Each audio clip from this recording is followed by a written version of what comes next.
Le livre bleu de l'OMS sur la classification des tumeurs de la tête et du cou, dans sa 4e édition de 2017, est divisé en 10 chapitres. Le chapitre 8, intitulé Tumeurs osseuses odontogènes et maxillofaciales, divise les tumeurs odontogènes bénignes en tumeurs odontogènes épithéliales bénignes, tumeurs odontogènes mésenchémateuses bénignes et tumeurs odontogènes mixtes bénignes. L'améloblastom fait partie des tumeurs odontogènes épithéliales bénignes.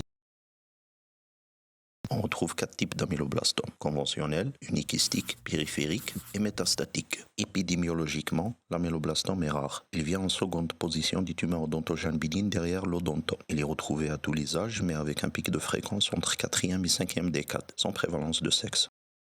Du point de vue pathogénique, l'améloblastom dérive des restes de la lamina dura ou des restes épithéliaux de base.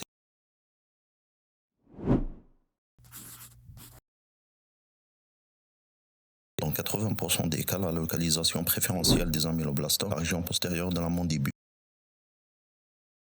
Cliniquement, il se caractérise par une croissance lente et indolore dans la plupart des cas. Bien qu'il soit localement invasif, le patient présente une asymétrie faciale par expansion intraosseuse de la tumeur, avec souvent des mobilités et des pertes dentaires en dehors de tout contexte parodontal.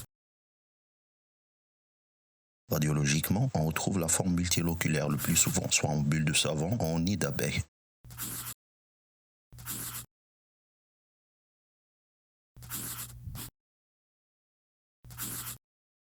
Et ensuite la forme uniloculaire.